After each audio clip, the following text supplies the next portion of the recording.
Hello friends, तो आज हम करने वाले हैं क्लास 9th के लेसन आनुवंशिकता तथा जैव विकास का पार्ट सी। पीछे के दो पार्ट ए और बी में कुल मिला के 40 क्वेश्चन हम लोगों ने कवर कर लिए थे। तो आज स्टार्ट करते हैं क्वेश्चन नंबर 41 से। 41 नंबर क्वेश्चन देखते हैं क्या कह रहा है। कह रहा है प्रकृति कवरण जैव विकास द्वारा जैव विकास के सिद्धांत की कल्पना की थी। तो चार्ल्स डार्विन ने इसकी कल्पना की थी, अतः ऑप्शन ए इसका बिल्कुल सही आंसर हो जाएगा। दूसरा क्वेश्चन कह रहा है जीवाश्म का समय कैसे निर्धारित किया जाता है। तो जीवाश्म का जो समय होता है वो फॉसिल डेटिंग द्वारा निर्धारित किया जाता है, अतः ऑप्शन ए इसका बिल्कुल सही आंसर हो जाएगा। नेक्स्ट क्वेश्चन देखते हैं, क्वेश्चन नंबर 43। मनुष्य ने कितने वर्ष पहले जंगली गोभी को खाद्य पौधे के रूप में उगाना प्रारंभ किया था। तो करीब 2000 वर्ष पूर्व मनुष्य ने जंगली गोभी को खाद्य पौधे के रूप में उगाया था। ऑप्शन नंबर सी इसका बिल्कुल सही आंसर हो जाएगा। आगे क्वेश्चन कह रहा है कौन से ब्रिटिश वैज्ञानिक बाद में भारतीय हो गए। तो हेल्डेन एक वैज्ञानिक ऐसे थे जो पहले ब्रिटिश से थे, बाद में भारतीय हो गए थे। ऑप्शन नंबर 20 का बिल्कुल सही आंसर हो जाएगा। नेक्स्ट क्वेश्चन कह रहा है क्वेश्चन नंबर 45। विलुप्त स्पीशीज के अस्तित्व के बारे में किससे जाना जा सकता है। तो अगर कोई जीव विलुप्त हो गया है तो उसके स्पीशीज के बारे में उसके जीवाश्म से हम जानकारी प्राप्त कर सकते हैं, अतः इसका ऑप्शन नंबर ए बिल्कुल सही आंसर हो जाएगा। आगे बढ़ते हैं क्वेश्चन नंबर 46। तो क्वेश्चन नंबर 46 कह रहा है किसके चपटे कृमि की आँख अति सरल होती है। तो प्लेनेरिया एक ऐसा जीव है जिसकी जो आँख होती है अति सरल होती है चपटे कृमि के। नेक्स्ट क्वेश्चन कह रहा है 47। मानव स्पीशीज होमो सैपियंस का उद्भव कहाँ पर हुआ था। तो मानव स्पीशीज जो होमो सैपियंस था तो इसका उद्भव सर्वप्रथम अफ्रीका में हुआ था। अफ्रीका को मानव का पालना कहा जाता है, तो ऑप्शन नंबर ए इसका बिल्कुल सही हो जाएगा। नेक्स्ट क्वेश्चन 48 कह रहा है निम्नलिखित में से कौन सा ठीक सही है। तो पहला ऑप्शन है इसमें मानव का विकास चिंपैंजी से हुआ, ये गलत है। दूसरा कह रहा है चिंपैंजी का विकास मानव से हुआ, ये भी गलत है।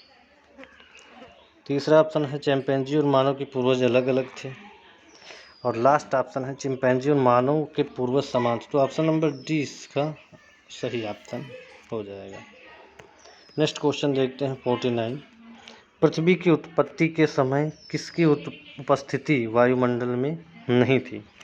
तो जब पृथ्वी की उत्पत्ति हुई थी उस समय ऑक्सीजन की जो उपस्थिति थी वो वायुमंडल में नहीं थी। ऑप्शन ए इसका बिल्कुल सही आंसर हो जाएगा। नेक्स्ट क्वेश्चन कह रहा है डार्विन के अनुसार नई प्रजातियों की उत्पत्ति होती है। तो डार्विन ने बताया था प्रकृति वर्ण से नई प्रजातियों की उत्पन्न होती है, तो इसका ऑप्शन ए बिल्कुल सही आंसर हो जाएगा। क्वेश्चन नंबर 51 कह रहा है अवशेषी अंग का उदाहरण है।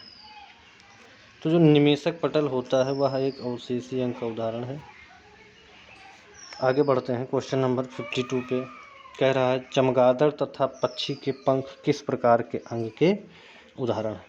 तो चमगादड़ और पक्षी के पंख जो होते हैं वो समरूप एक दूसरे के होते हैं, अतः यह ऑप्शन नंबर बी बिल्कुल सही आंसर हो जाएगा। आगे बढ़ते हैं क्वेश्चन नंबर 53 कह रहा है जीवों के शरीर में जिन अंगों का कोई कार्य नहीं होता उन्हें कहते हैं, उन्हें हम अवशेषी अंग कहते हैं। इसका ऑप्शन ए बिल्कुल सही आंसर हो जाएगा।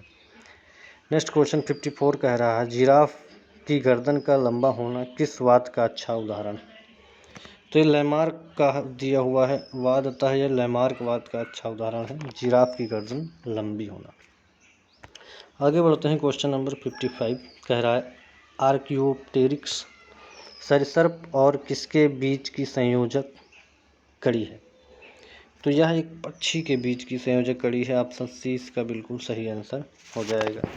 नेक्स्ट क्वेश्चन देखते हैं क्वेश्चन नंबर 56 कह रहा है मनुष्य ने कृमिक चयन द्वारा जंगली गोभी की पत्तियों की दूरी कम करके कौन सी सब्जी का विकास किया। तो मनुष्य ने पत्ता गोभी का सेव दिया, इसका ऑप्शन नंबर सी बिल्कुल सही आंसर हो जाएगा। आगे बढ़ते हैं। क्वेश्चन नंबर 57 कह रहा है, चाहे लड़का उत्पन्न हो या लड़की, उसे अपनी माँ से कौन सा गुणसूत्र प्राप्त होता है? तो माँ से केवल और केवल X गुणसूत्र ही ट्रांसफ़र होता है। तो ऑप्शन नंबर ए बिल्कुल सही आंसर हो जाएगा। नेक्स्ट क्वेश्चन कह रहा है, विकास के दृष्टिकोण से मानव से सबसे निकटवर्ती है। तो विकास के दृष्टिकोण से मानव से सबसे निकट जो है वो चिंपैंजी है। तो इसका ऑप्शन नंबर डी बिल्कुल सही आंसर हो जाएगा। क्वेश्चन नंबर 59 देखते हैं, निम्नलिखित में से कौन सा जीन प्रारूप शुद्ध गोल बीजों को प्रकट करता है? तो RR इसका ऑप्शन नंबर डी बिल्कुल सही आंसर हो जाएगा। आगे बढ़ते हैं। क्वेश्चन नंबर 60 कह रहा है, जाइगोट में गुणसूत्रों की संख्या होती है। तो जाइगोट में गुणसूत्रों की संख्या जो होती है वो 2x होती है। ऑप्शन सी इसका बिल्कुल सही आंसर हो जाएगा। नेक्स्ट क्वेश्चन कह रहा है, DNA पाया जाता है। तो DNA केंद्रक द्रव्य में पाया जाता है। ऑप्शन बी इसका बिल्कुल सही आंसर हो जाएगा। क्वेश्चन नंबर 62 कह रहा है, विज्ञान की वह शाखा जिसमें जीवाश्मों का अध्ययन किया जाता है क्या कहलाती है? तो जीवाश्मों के अध्ययन करने वाले विज्ञान की शाखा को पैलियोंटोलॉजी कहते हैं। तो ऑप्शन सी इसका बिल्कुल सही आंसर हो जाएगा। तो इस वीडियो का लास्ट क्वेश्चन देखते हैं, निम्नलिखित में से कौन से डार्विन के प्राकृतिक वर्णवाद का सिद्धांत नहीं है? यह वो है, तो इसका जो ऑप्शन सही है वो है ऑप्शन नंबर सी, अंगों का उपयोग और अनुपयोग, ये इसका सिद्धांत नहीं था। तो आज इस लेसन को हम लोगों ने कंप्लीट कर लिया है। जल्द ही नेक्स्ट लेसन के साथ मिलेंगे। अगर आपको वीडियो पसंद आया तो वीडियो को लाइक करना न भूलें। धन्यवाद।